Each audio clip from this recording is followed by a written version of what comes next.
ನಮಸ್ಕಾರ ಸ್ನೇಹಿತರೆ, simple recipes ಇನ್ Kannada YouTube ಚಾನಲ್ಗೆ ಸ್ವಾಗತ.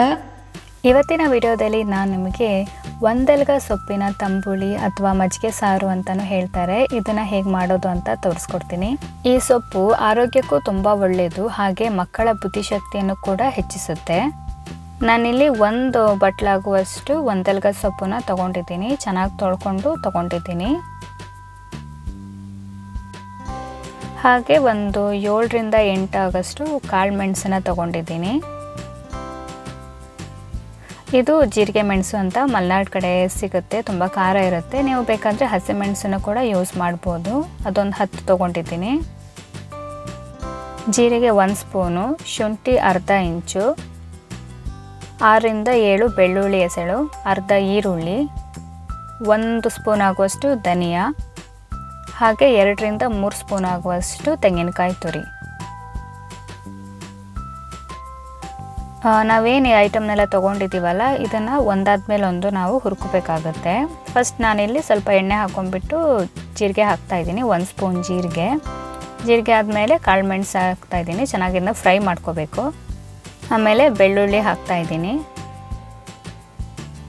ಬೆಳ್ಳುಳ್ಳಿ ಸ್ವಲ್ಪ ಫ್ರೈ ಆದಮೇಲೆ ನಾವು ಹೆಚ್ಕೊಂಡಿದ್ವಲ್ಲ ಒಂದು ಅರ್ಧ ಈರುಳ್ಳಿ, ಅದನ್ನು ಹಾಕ್ತಾಯಿದ್ದೀನಿ. ಸೊಪ್ಪು ಜಾಸ್ತಿ ಇತ್ತಂದರೆ ನೀವು ಮಸಾಲೆನೂ ಕೂಡ ಜಾಸ್ತಿ ಹಾಕೋಬೋದು.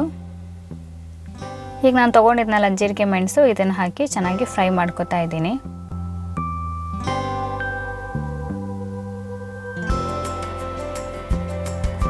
ನೋಡಿ, ಇದನ್ನು ಸ್ವಲ್ಪ ಫ್ರೈ ಆದಮೇಲೆ ಇದಕ್ಕೆ ನಾನು ಕೊತ್ತಂಬರಿ ತೊಗೊಂಡಿದ್ದೆ ಅಲ್ವಾ, ಧನಿಯಾ, ಅದನ್ನು ಹಾಕ್ತಾಯಿದ್ದೀನಿ. 1 ಸ್ಪೂನ್ ಆಗುವಷ್ಟು ಧನಿಯಾ ತೊಗೊಂಡಿದ್ದೀನಿ. ನೀವೇ ಸೊಪ್ಪನ್ನ ಬೇರೆ ರೀತಿ ಕೂಡ ಯೂಸ್ ಮಾಡ್ಬೋದು. ಈ ಥರ ಮಜ್ಜಿಗೆ ಸಾರು ತಂಬುಳಿ ಇಷ್ಟ ಆಗಿಲ್ಲ ಅಂದರೆ ನೀವು ಡೈಲಿ ಸಾಂಬಾರು ಮಾಡ್ತೀರಲ್ವ ಫ್ರೆಂಡ್ಸ್, ಮಸಾಲೆ ರುಬ್ಬಿಟ್ಟು, ಆ ಮಸಾಲೆ ರುಬ್ಬುವಾಗ ಕೂಡ ನೀವು ಈ ಸೊಪ್ಪನ್ನ ಒಂದು 5-6 ಸೊಪ್ಪನ್ನ ಡೈಲಿ ಯೂಸ್ ಮಾಡ್ಬೋದು. ಆಗ ನಾವು ಈ ಸೊಪ್ಪನ್ನ ದಿನನಿತ್ಯ ತಗೊಂಡಂಗೆ ಆಗುತ್ತೆ. ಈಗ ನಾನು ಈ ಸೊಪ್ಪನ್ನ ಹಾಕಿ ಫ್ರೈ ಮಾಡ್ಕೊತಾ ಇದ್ದೀನಿ. ಆ್ಯಕ್ಚುಲಿ ಫ್ರೆಂಡ್ಸ್, ಈ ಸೊಪ್ಪನ್ನ ದಿನ ಬೆಳಿಗ್ಗೆ ಖಾಲಿ ಹೊಟ್ಟೆಯಲ್ಲಿ ತಿಂದರೆ ತುಂಬ ಒಳ್ಳೆಯದು, ಬುದ್ಧಿಶಕ್ತಿ ಹೆಚ್ಚಾಗುತ್ತೆ ಅಂತ ಹೇಳ್ತಾರೆ. ಸೊ ನೀವು ಇದನ್ನು ಡೈರೆಕ್ಟಾಗಿ ಕೊಟ್ಟು ನೋಡಿ, ತಿಂದಿಲ್ಲ ಅಂತಂದರೆ ಈ ಥರ ತಂಬುಳಿ ಅಥವಾ ಸಾಂಬಾರಲ್ಲಿ ಕೂಡ ಮಿಕ್ಸ್ ಮಾಡಿ ಕೊಡಿ. ಇದು ಸಾಮಾನ್ಯವಾಗಿ ಹಳ್ಳಿ ಕಡೆ ಸಿಗುತ್ತೆ, ಗದ್ದೆ ತೋಟ ಅಲ್ಲೆಲ್ಲ ಸಿಗುತ್ತೆ. ನೀವು ಊರ ಕಡೆ ಹೋದಾಗ ಇದ್ರದ್ದೊಂದು ಬುಡ ತಂದುಬಿಟ್ಟು ನಿಮ್ಮ ಮನೆಯಲ್ಲಿ ಪಾಟ್ ಇದ್ದರೆ, ಗಾರ್ಡನ್ ಇದ್ದರೆ ಎಲ್ಲಾದರೂ ಇದನ್ನು ಬೆಳೆಸ್ಬೋದು, ಬೆಳೆಯುತ್ತೆ ಚೆನ್ನಾಗಿ. ಇಲ್ಲಿ ಸೊಪ್ಪು ಚೆನ್ನಾಗಿ ಫ್ರೈ ಆದಮೇಲೆ ನಾನು ತೊಗೊಂಡಿದ್ನಲ್ಲ ಒಂದು 2-3 ಸ್ಪೂನ್ ಆಗುವಷ್ಟು ತೆಂಗಿನಕಾಯಿ ತುರಿ, ಅದನ್ನು ಹಾಕೋತಾ ಇದ್ದೀನಿ. ಹಾಗೆ ಇದಕ್ಕೆ ಒಂದು ಚಿಟಿಕೆ ಆಗುವಷ್ಟು ಅರಿಶಿನ ಹಾಕ್ಕೊಂಡು ಇದನ್ನು ಈಗ ಚೆನ್ನಾಗಿ ಫ್ರೈ ಮಾಡ್ಕೋತಾ ಇದ್ದೀನಿ. ನೀವೀಗ ನೋಡ್ತಿರ್ಬೋದು, ಇದು ತುಂಬ ಚೆನ್ನಾಗಿ ಫ್ರೈ ಆಗಿದೆ, ಹಾಗೆ ಒಳ್ಳೆ ಸ್ಮೆಲ್ ಕೂಡ ಬರ್ತಾ ಇದೆ. ಇದಿಷ್ಟು ಫ್ರೈ ಆದಮೇಲೆ ಇದನ್ನ ಸ್ವಲ್ಪ ತಣ್ಣಗೆ ಮಾಡಿಬಿಟ್ಟು ನಾವು ಇದನ್ನು ಪ್ಯೂರ್ ಪೇಸ್ಟ್ ಮಾಡ್ಕೋಬೇಕು.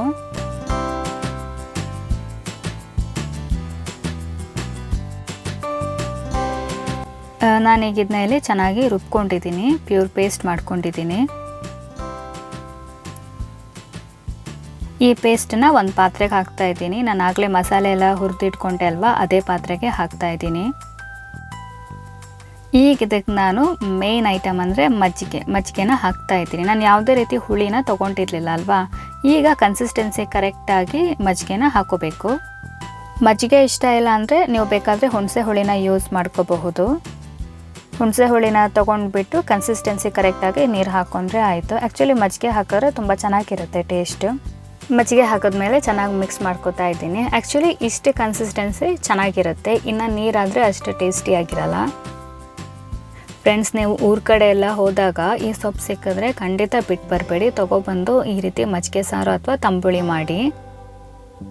ಈಗ ನಾನು ಇದಕ್ಕೆ ರುಚಿಗೆ ತಕ್ಕಷ್ಟು ಉಪ್ಪು ಹಾಕ್ತಾಯಿದ್ದೀನಿ. ಆ್ಯಕ್ಚುಲಿ ಒಂದು ಅರ್ಧ ಸ್ಪೂನು ಕಲ್ಲುಪ್ಪು ಸಾಕು. ಇದಕ್ಕೆ ಚೆನ್ನಾಗಿ ಮಿಕ್ಸ್ ಮಾಡ್ಕೊತಾ ಇದ್ದೀನಿ. ಉಪ್ಪು ಹಾಕಿದ್ಮೇಲೆ ಲಾಸ್ಟಲ್ಲಿ ಇದಕ್ಕೊಂದು ಒಗ್ಗರಣೆ ಹಾಕಬೇಕು. ನಾನಿಲ್ಲಿ 1 ಸ್ಪೂನ್ ಆಗುವಷ್ಟು ಎಣ್ಣೆ ತೊಗೊಂಡಿದ್ದೀನಿ, ಹಾಗೆ ಒಂದು ಸ್ವಲ್ಪ ಸಾಸಿವೆ,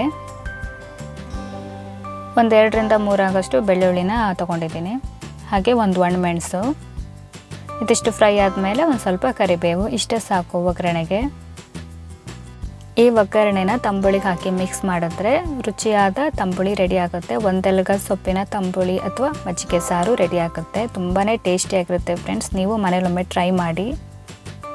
ಯಾರೆಲ್ಲ ನನ್ನ ಚಾನಲ್ನ ಸಬ್ಸ್ಕ್ರೈಬ್ ಮಾಡಿದ್ದೀರಾ ಅವರಿಗೆಲ್ಲ ತುಂಬ ತುಂಬ ಥ್ಯಾಂಕ್ಸ್. ಹಾಗೆ ಬೇಗ ನನ್ನ ಚಾನಲ್ಗೆ ಸಬ್ಸ್ಕ್ರೈಬ್ ಆಗಿ ವಿಡಿಯೋನ ಕೊನೆ ತನಕ ನೋಡಿದ್ದಕ್ಕೆ ಧನ್ಯವಾದಗಳು ಫ್ರೆಂಡ್ಸ್.